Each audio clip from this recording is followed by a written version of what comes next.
Isang malaking oportunidad para sa mga non-teaching personnel ng DepEd sa Bataan ang formal ng inilunsad.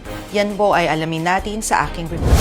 Mas malawak na oportunidad ang naghihintay para sa mga non-teaching personnel ng kagawaran sa lalawigan ng Bataan matapos na formal na inilunsad kamakailan ang scholarship program katuwang ang Bataan Peninsula State University. Sa ilalim ng inisyatibang ito na suportado ni Congressman Antonino Roman, 50 empleyado ng DepEd ang direktang makikinabang ng full subsidy sa kanilang master's degree mula enrollment hanggang thesis completion sa loob ng 3 hanggang 4 na taon. Malaking ginhawa ito para sa mga kawani dahil hindi na nila kailangan pang alalahanin ang gastusin sa pag-aaral habang pinapalakas ang kanilang profesional na kakayahan. Dumalo sa MOA signing sina DepEd Region 3 Chief Administrative Officer Antonio Arquero, DepEd Bataan Schools Division Superintendent Carolina Violeta at BPSU President Rudy Matibag na pawang nagbigay diin sa kahalagahan ng programang magpapataas ng kwalifikasyon at motibasyon ng mga kawani. Ayon kay SDS Violeta, ang nasabing partnership ay isang konkretong hakbang upang mapabuti ang kapakanan ng mahigit 2,000 non-teaching personnel ng dibisyon sa pamamagitan ng pagbibigay sa kanila ng access sa dekalidad at specialized na graduate education program.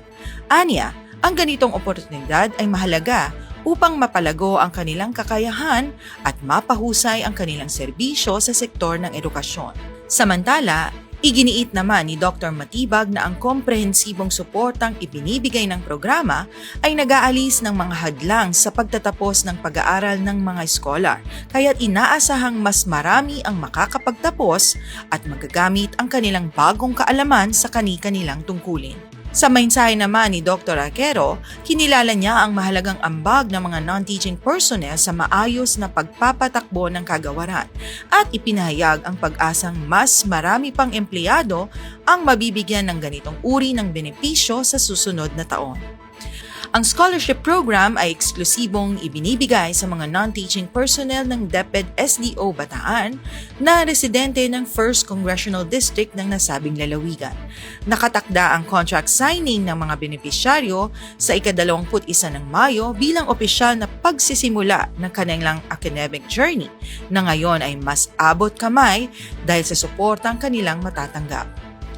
Para sa marangal at mahusay na pagbabalita, ako po si Michelle Lacson para sa Edukasyon, Central Luzon.